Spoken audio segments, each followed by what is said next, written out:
Welcome to Letters to Louie with Abbey, Algiers. Good morning, Abbey. Good morning, Sally. You're going to be sharing another letter that your father wrote to his good friend Louie Fry and carrying on in his legacy. And this particular letter that you chose, which I reviewed before we went on camera, is very fitting for where we are. We're taping this in the month of August, and the Olympics have just finished. Right. So let's start his letter, and then we'll talk about it. Okay, great. Thanks.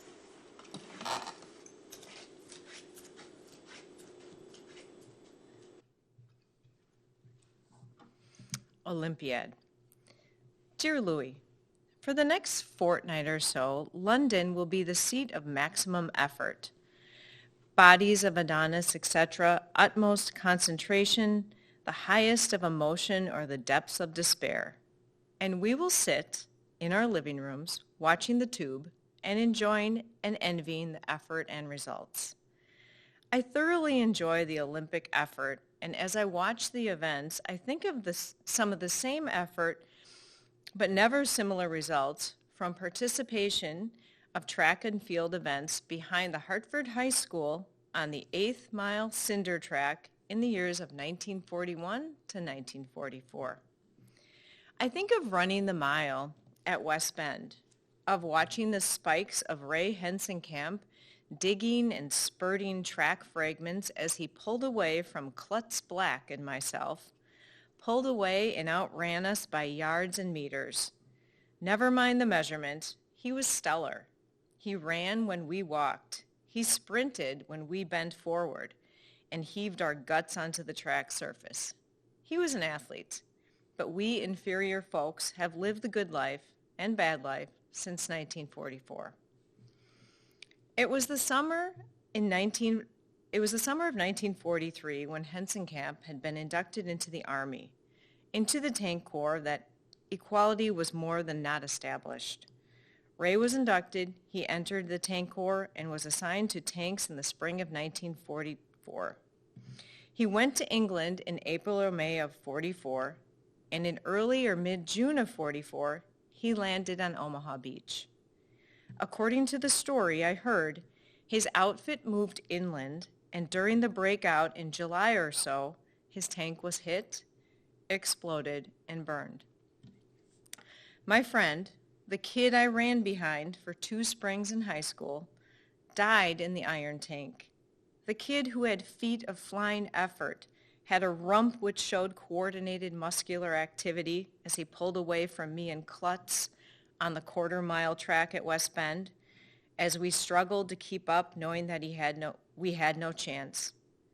But when the news came to Hartford and was transmitted to us during the induction camp in the Navy, we paused, sniffled, and wiped the tears, wishing that he might have been able to exchange his ribbons and our losses for life, and to have known the loss on the track as we did for his life, as we have been able to live these 75 years since the time he entered the tank of fire in Europe. I have so often thought of his life being snuffed out, and me living the good and bad life of the ensuing years, and trying to balance the equation of chance and life, an equation which never has been and never will be balanced. But he was my friend.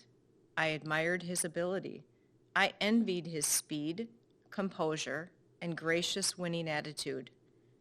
I mourned his death, attended his burial wherever it might have been. And at times of despair from problems, I took solace that I had been spared for the living sick in my practice, for the problems of the living and the agony of the dying. I had been spared. Ray H. had died. The memory of his flashing spikes so far ahead of me on the track of the Little 10 Conference reminded me during the years that track ribbons and medals, even Olympic medals, are cold to the touch when compared with the memories of friendship. I do hope the athletes take home more than medals from the Olympiad, that they take home some of the admiration for the fleeting spikes of the winning athlete as seen by the also runs. Because the race may be short, but life is long, and the turns of life are not always fair or smooth. Just a few thoughts from one who saw the mile from the back of the pack.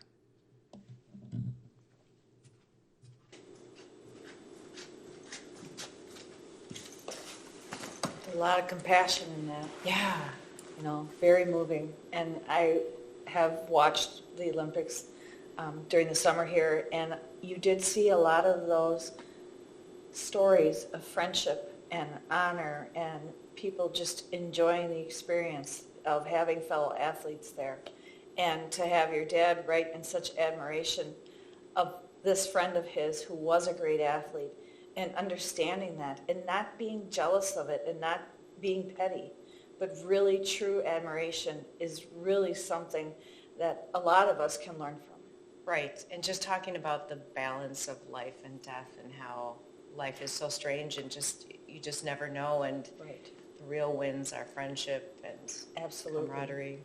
And what a great way for him to put these words down, and a lesson to us that are listening or watching this would be that maybe we should be doing that. Maybe Right. we should be reflecting on these experiences that we've had throughout our lives. Definitely, and what's important and Yes, what is stuck. absolutely. Well, thank you Yes. for coming in and Thank sharing the you. letter. You're welcome. And to our viewers, as always, thank you for watching.